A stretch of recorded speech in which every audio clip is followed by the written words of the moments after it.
ఓం శాంతి. ఈరోజు మురళి 30/4/2026. మధురమైన పిల్లలారా, ఇది మీ అద్భుతమైన యూనివర్సిటీ. ఇందులో మీ చెడిపోయిన భాగ్యాన్ని మార్చే భోలానాథుడైన బాబా మీకు టీచర్గా చదివిస్తున్నారు. భాగ్య విధాత తండ్రి, భోలానాథుడైన తండ్రి టీచర్ రూపంలో వచ్చి మన భాగ్యాన్ని మేల్కొల్పుతున్నారు. భాగ్యాన్ని, చెడిపోయిన భాగ్యాన్ని మార్చుతున్నారు. ఇది అద్భుతమైన యూనివర్సిటీ. ఏ యూనివర్సిటీలోనూ అదృష్టాన్ని తయారు చేయరు. భలే లాయర్లని, తర్వాత జడ్జులను, ఇంజనీర్లను, సాఫ్ట్వేర్ ఇంజనీర్లను, డాక్టర్లను చేయొచ్చేమో కానీ అదృష్టాన్ని తయారు చేయలేరు. అక్కడ డాక్టర్ చేయొచ్చు, తర్వాత హస్తగుణం బాగుండే డాక్టర్గా వాళ్ళ అదృష్టం పైనే తయారవుతారు. ఆ విధంగా బాబా అంటున్నారు, చెడిపోయిన అదృష్టాన్ని బాగుపరిచేటువంటి టీచరు భోలానాథుడైన తండ్రి మీకు టీచరై చదివిస్తున్నారు. ప్రశ్న: ఈ వినాశ సమయంలో పిల్లలైన మీరందరికీ ఏ లక్ష్యాన్ని ఇస్తారు? జవాబు: ఓ ఆత్మల్లారా, ఇప్పుడు పావనంగా కండి. పావనంగా అవ్వకుండా ఎవరూ ఇంటికి తిరిగి వెళ్ళలేరు.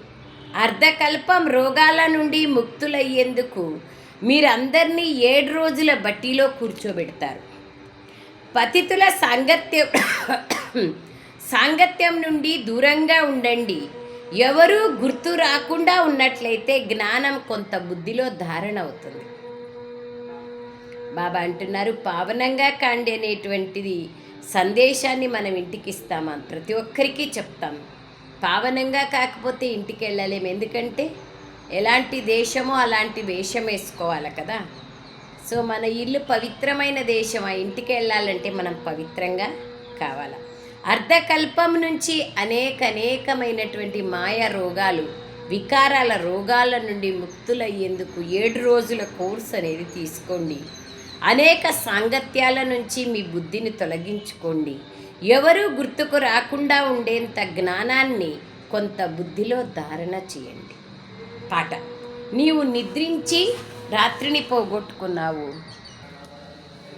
సో బాబా అంటున్నారు, పాట: నువ్వు నిద్రించి రాత్రిని పోగొట్టుకున్నావు, తింటూ పగల్ని పోగొట్టుకున్నావు, వజ్రతుల్యం లాంటి జీవితాన్ని గవ్వలాగా చేసుకున్నావు అనేది పాట.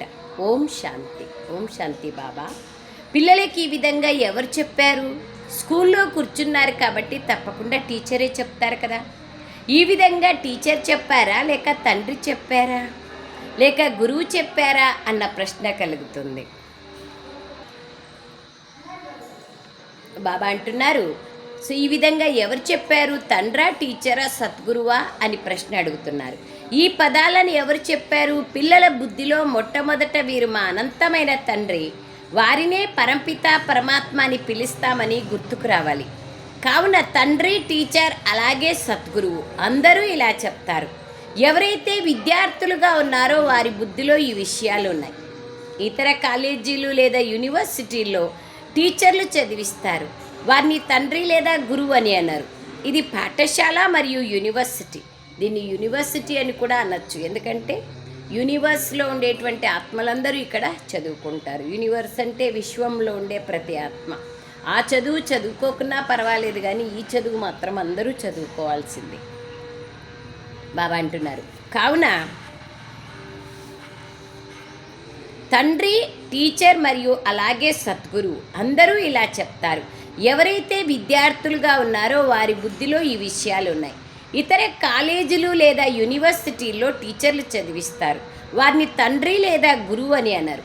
ఇది పాఠశాల మరియు యూనివర్సిటీ అని కూడా అనొచ్చు, లేదా కాలేజ్ అయినా అనొచ్చు. ఇది చదువు. చదువులో గుడ్డిగా నమ్మేది ఉండదు కదా. చదువుని బుద్ధితో అర్థం చేసుకోవాలి.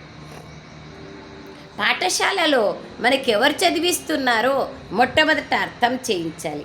నిరాకారుడు, సర్వాత్మలకి తండ్రి అయిన సద్గతి దాత అయిన బాబా మనకు చదివిస్తున్నారని పిల్లలకు తెలుసు. ఈ రచన అంతా ఆ రచయిత ఆస్తియే. కావున వారే స్వయంగా కూర్చొని రచన ఆది మధ్యాంత రహస్యాలను అర్థం చేస్తున్నారు. ఈ ప్రపంచంలో ఎవరికీ తెలియని విషయం సృష్టి యొక్క ఆది మధ్య అంత్య రహస్యాలు. పిల్లలైన మీరు బాబా వద్ద జన్మ తీసుకున్నారు. ఆత్మలైన మనందరికీ బాబా తండ్రి. వారిని జ్ఞానసాగర్లు అంటారు. అతడు జ్ఞానసాగరుడు, పతిత పావనుడు. జ్ఞానం ద్వారానే సద్గతి లభిస్తుంది. మనుషులు పావనులుగా అవుతారు, సద్గతి లభిస్తుంది. ఇప్పుడు మీరు ఇక్కడ కూర్చున్నారు. మనల్ని జ్ఞానసాగరుడైన నిరాకారుడైన తండ్రి చదివిస్తున్నారు అని ఇంకెవరి బుద్ధిలోనూ లేదు. అది ఇక్కడ మాత్రమే మీకు తెలుసు. మీకే అర్థం చేయించడం జరుగుతుంది. మీకు నిరాకారుడైన పరమాత్మ చదివిస్తున్నారని భారతదేశంలోనూ విదేశాల్లోనూ భావించరు. వారిని చదివించే టీచర్లు మనుష్యులే. నేను ఆత్మనని అర్థం చేసుకునే జ్ఞానం కూడా లేదు. ఆత్మనే చదువుతుంది, ఆత్మయే అన్నీ చేస్తుంది. ఆత్మ ఈ కర్మేంద్రియాల ద్వారా ఫలానా ఉద్యోగాన్ని చేస్తుంది. నేను ఫలానాను అనే అభిమానం వారికి ఉంటుంది. వెంటనే వారికి తమ నామరూపాలు గుర్తుకొస్తాయి. బాబా ఎంత బాగా చెప్తున్నారు చూడండి. ప్రపంచంలోని వారికి వారి నామరూపాలు గుర్తుకొస్తాయి. ఫలానా మేము, మీరెవరు అంటే వాళ్ళ క్వాలిఫికేషను, వాళ్ళ పేరు గుర్తుకొస్తుంది కదా. అదే బాబా అంటున్నారు.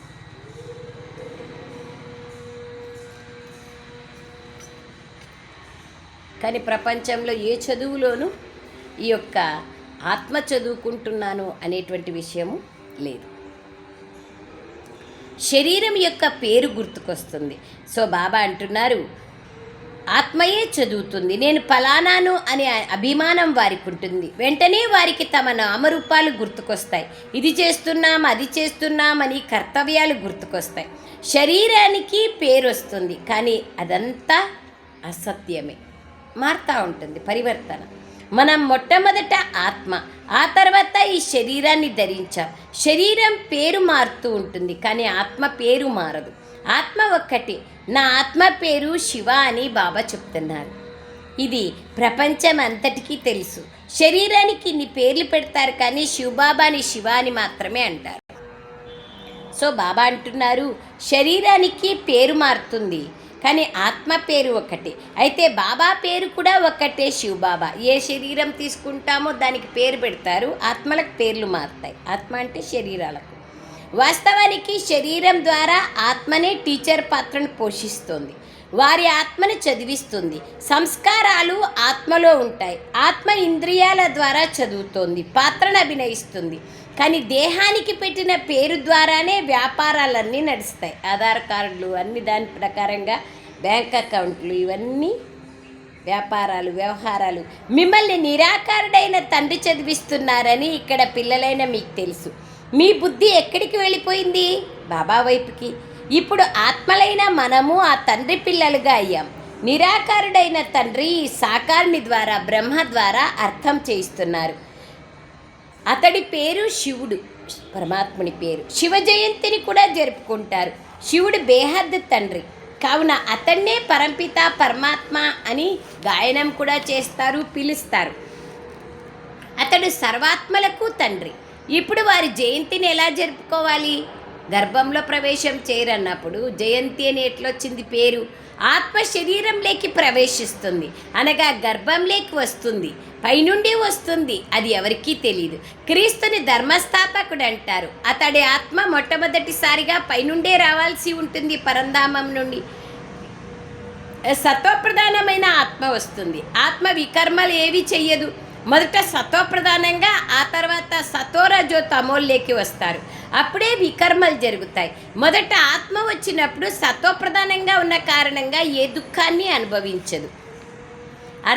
అర్ధకాలం పూర్తి అయిన తర్వాత వికర్మలు చేయడం మొదలు పెడుతుంది.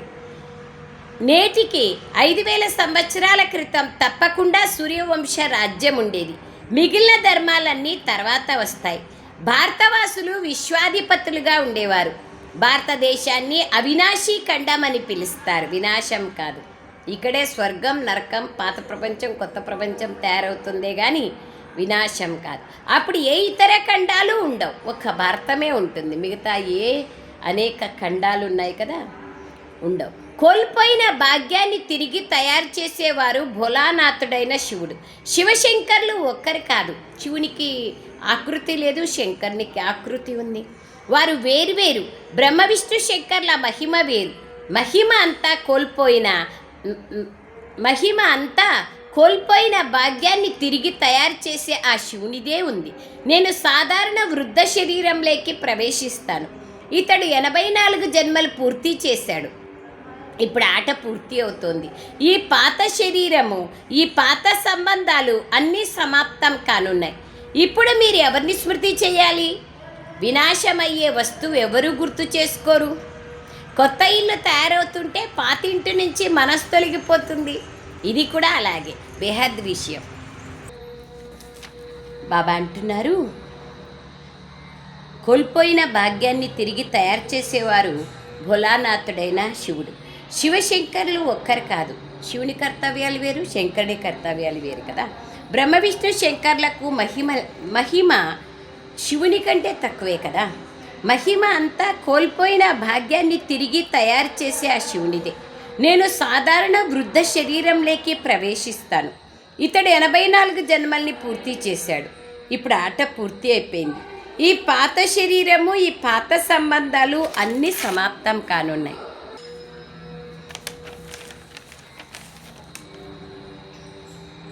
ఇప్పుడు ఈ ఆట పూర్తి అయిపోయింది. ఇది పాత శరీరం, ఈ పాత సంబంధాలన్నీ సమాప్తం కానున్నాయి. మరి ఇప్పుడు ఎవరిని స్మృతి చేయాలి? బాబా అడుగుతున్నారు మనల్ని. వినాశమయ్యే వస్తువుని ఎవరూ గుర్తు చేసుకోరు కదా. కొత్తిళ్ళు తయారవుతుంటే పాతింటి నుండి మనసు తొలగిపోతుంది. ఇది బేహద్ విషయం. ఇక్కడ సర్వుల సద్గతి జరుగుతుంది. అనగా రావణ రాజ్యం నుండి అందరికీ విముక్తి లభిస్తుంది. రావణుడు అందరినీ కిందికి దిగజార్చుతూ వచ్చినారు. రావణుడు అంటే వికారాలే కదా. భారతదేశం పూర్తిగా నిరుపేదగా భ్రష్టాచారిగా అయిపోయింది. మనుషులు అవినీతిని, కల్తీని, దొంగతనాల్ని, మోసాల్ని భ్రష్టాచారం అని భావిస్తారు. మొదట భ్రష్టాచారం వికారాల్లోకి వెళ్ళడమేనని బాబా అంటారు. పెద్ద వికారాలు, తర్వాత చిన్న వికారాలు, దాని పిల్లలు, బిడ్డలు, మనములు, మనమరాండ్లు చాలా ఉన్నాయి. శరీరము వికారాల ద్వారా జన్మ తీసుకుంటుంది. కావుననే దీన్ని వికారీ ప్రపంచం అంటారు. సత్యుగాన్ని నిర్వికారీ ప్రపంచం అంటారు. మనం సత్యుగంలో ప్రవృత్తి మార్గంలో దేవీదేవతలుగా ఉండేవారం. పవిత్రులుగా అయితే వికారాలు లేకుంటే పిల్లలు ఎలా జన్మిస్తారు అని అడుగుతారు. మేము మా రాజధానిని బాహుబలంతో కాదు యోగబలంతో స్థాపిస్తున్నామని చెప్పండి. మరి అప్పుడు యోగబలంతో పిల్లలు జన్మించలేరా అని వారికి చెప్పండి. దాన్ని నిర్వికారీ ప్రపంచం అంటారు. పవిత్ర గృహస్థ ఆశ్రమం అంటారు. అక్కడ యథారాజారాణి తథా ప్రజ అందరూ సంపూర్ణ నిర్వికారులుగా ఉంటారు. ఇక్కడ అందరూ వికారీలుగా ఉన్నారు. చెడు కర్మలు చేస్తూ ఉన్నారు, పాపకర్మలు. సత్యుగంలో వికారాలే ఉండవు, దేహభ్రాంతి ఉండదు. దాన్ని ఈశ్వరీయ రాజ్యం అంటారు. అనగా ఈశ్వరుడైన తండ్రి స్థాపించిన రాజ్యం. ఇప్పుడు ఇది రావణ రాజ్యం. శివబాబా పూజ జరుగుతుంది. అతడు స్వర్గాన్ని స్థాపించాడు. నరకాన్ని తయారు చేసిన రావణ్ణి కాల్చుతూ వచ్చినారు.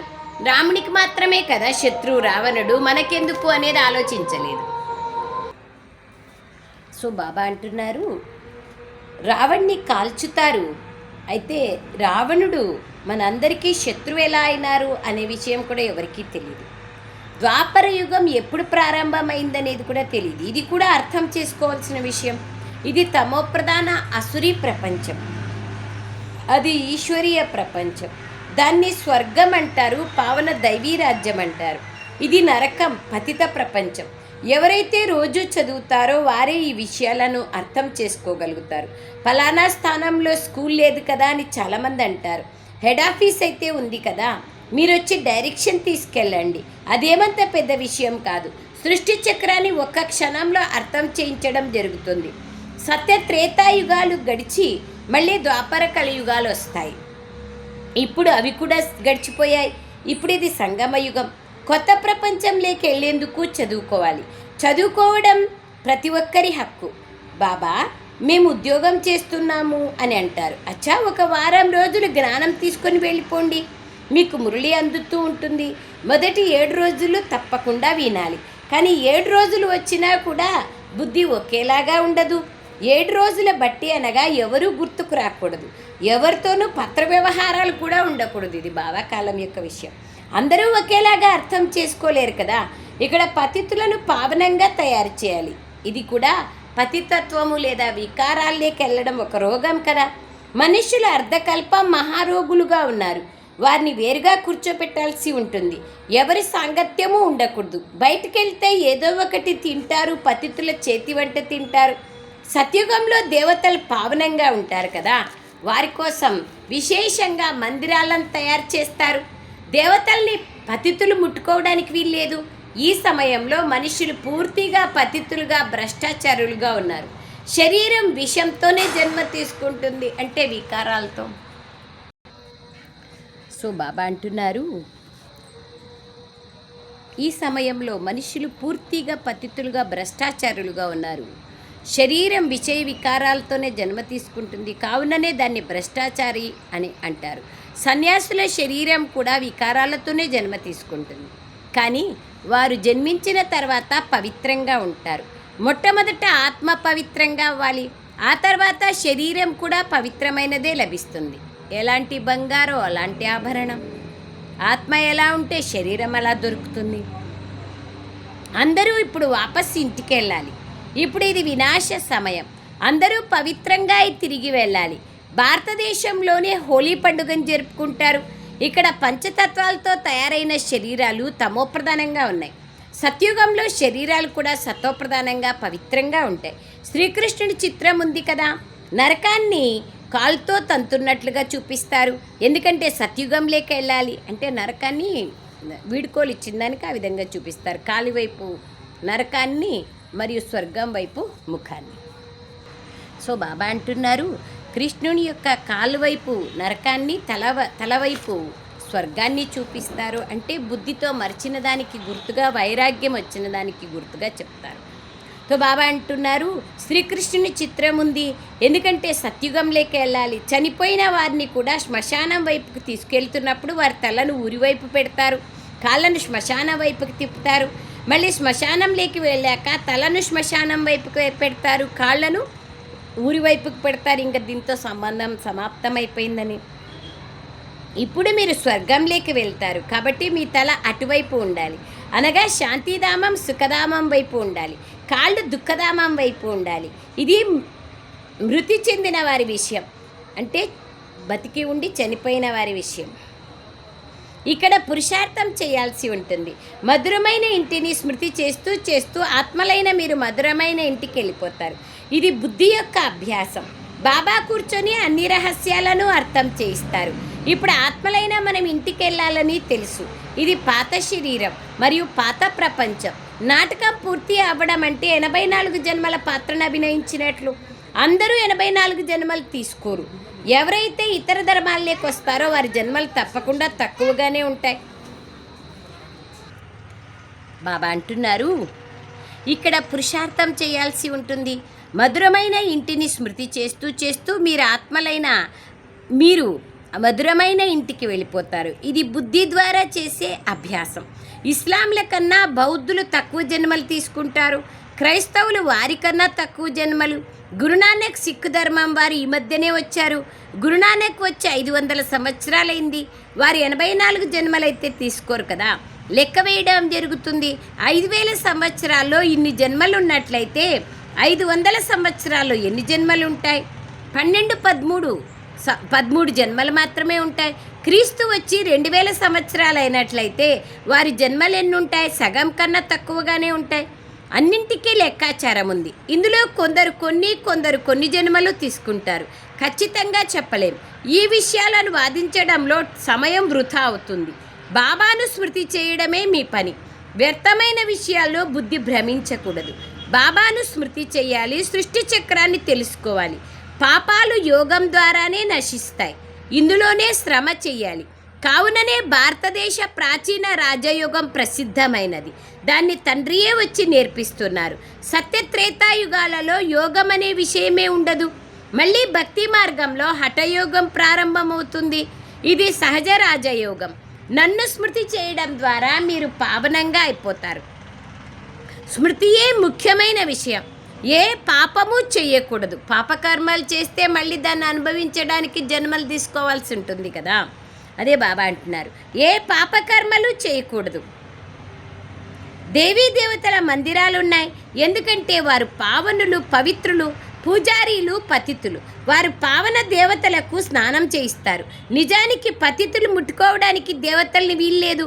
ఇవన్నీ భక్తి మార్గం యొక్క ఆచార వ్యవహారాలు. ఇప్పుడు మనం పవిత్రంగా అవుతున్నాం.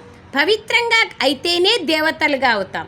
అక్కడ పూజ మొదలైన వాటి అవసరమే ఉండదు. సత్యుగంలో సర్వుల సద్గతి దాత ఒక్క శివబాబానే. అతన్నే భోలానాథుడు అంటారు. నేను పతిత ప్రపంచంలోకి, పతిత శరీరంలోకి, పాత రావణ రాజ్యంలోకి వస్తాను. నేను ఎవరి శరీరంలో అయినా ప్రవేశించి మురళిని నడిపించగలను. అలాగని నేను సర్వవ్యాపిని అని కాదు, అవసరం ఉంటే మాత్రమే వస్తారు. ప్రతి ఒక్కరిలో వారి వారి ఆత్మ ఉంది. మీ ఆత్మకు తండ్రి ఎవరు అని మరి ఫారంలో రాయించడం జరుగుతుంది, కానీ వారు అర్థం చేసుకోలేరు. ఆత్మలకు ఒక్కరే ఒక్కరు తండ్రి ఉంటారు. మనందరం సోదరులమైనాము. బాబా అంటున్నారు, పతిత శరీరంలోకి, పాత రావణ రాజ్యంలోకి వస్తాను. నేను ఎవరి శరీరంలోకైనా ప్రవేశించి మురళి నడిపించగలను. అలాగని నేను సర్వవ్యాపిని కాదు. ప్రతి ఒక్కరిలో వారి వారి ఆత్మ ఉంది. మీ ఆత్మలకు తండ్రి ఎవరు అని మనం ఫారంలో రాయించడం జరుగుతుంది, కానీ వారు అర్థం చేసుకోరు. ఆత్మలకు ఒక్కరే తండ్రి ఉంటారు. మనమందరం సోదరులం. తండ్రి ఒక్కరే. వారి నుండి జీవన్ముక్తి యొక్క వారసత్వం లభిస్తుంది. అతడే ముక్తి ప్రదాత, మార్గదర్శకుడు. వారు సర్వాత్మలను మధురమైన ఇంటికి తీసుకెళ్తారు. కావుననే పాత ప్రపంచం వినాశం జరుగుతుంది. హోలీ పండుగను కూడా ఆచరిస్తారు. శరీరాలన్నీ సమాప్తమైతే మిగిలిన ఆత్మలు తిరిగి వెళ్ళిపోతాయి. సత్యుగంలో చాలా తక్కువ మంది ఉంటారు. ఎక్కడ 800 కోట్లు, ఎక్కడ 9 లక్షలు. స్వర్గస్థాపన ఎవరు చేస్తారో, కలియుగం ఎవరు వినాశం చేస్తారో అర్థం చేసుకోవాలి. ఇక్కడ ఇవి చాలా స్పష్టంగా రాయబడి ఉన్నాయి. ప్రేమిస్తే ప్రేమ లభిస్తుందని అంటారు. ఎవరైతే మనుషులను దేవతలుగా తయారు చేసే సేవను చాలా ఎక్కువగా చేస్తారో వారంటే నాకు ఎక్కువ ప్రేమ.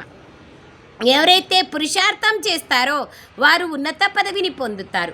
వారసత్వాన్ని ఆత్మలు పరమాత్మ అయిన తండ్రి ద్వారానే పొందాలి. ఆత్మాభిమానులుగా అవ్వాలి. కొందరు చాలా తప్పులు కూడా చేస్తూ ఉంటారు. వారి అలవాట్లు పక్కాగా అయిపోయాయి. కావున వారికి ఎంత అర్థం చేయించినా ఆ అలవాటు పోదు. దానివలన వారి పదవే తక్కువైపోతుంది.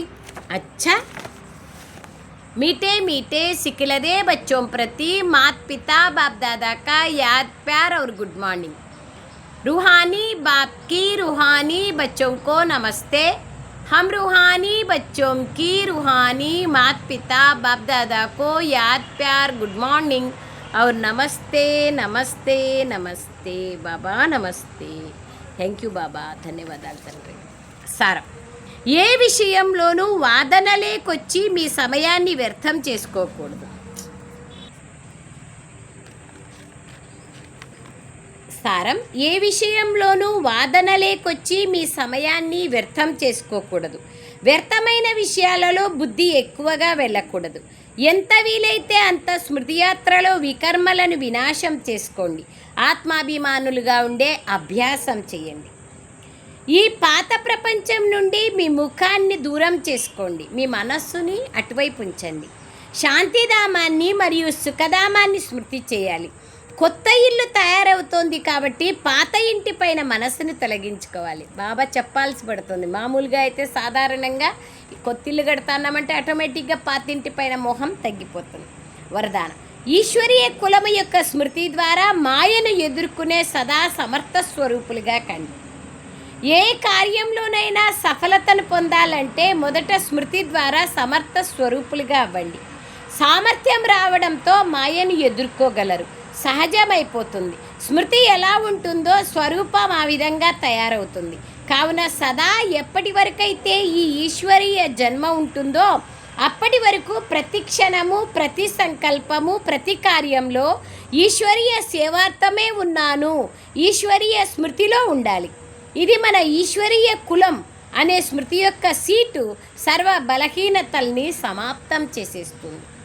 స్లోగన్, సత్యము సమయానుసారంగా స్వయం నిరూపణ అవుతుంది, దాన్ని నిరూపించాల్సిన అవసరం లేదు. అవ్యక్త సూచన లాస్ట్, ఈ నెల ఆఖరి రోజు. సో కాబట్టి అవ్యక్త సూచన లాస్ట్. రేపటి నుండి మళ్ళీ కొత్త అవ్యక్త సూచన వస్తుంది. అన్నీ చదివేస్తున్నాం, అన్నీ మనలో ధారణ ఎంతైనా అనేది పరిశీలన చేసుకోవాల్సిన అవసరం ఎంతైనా ఉంది. మహానులుగా అయ్యేందుకు మధురత మరియు నమ్రత గుణాలను ధారణ చేయండి.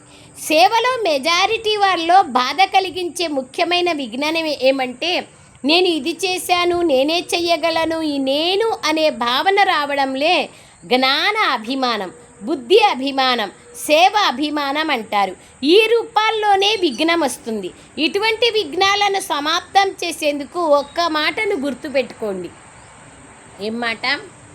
నేను నిమిత్తంగా అవ్వడం ద్వారానే నిరాకారి, నిరహంకారి మరియు నమ్రచిత్తత వస్తుంది. నిస్సంకల్ప స్థితిలో ఉండగలరు. ఈ ధారణలే వాయుమండలాన్ని నిర్విఘ్నంగా తయారు చేస్తాయి. అచ్చా, ఓం శాంతి. ధన్యవాదాలు బాబా.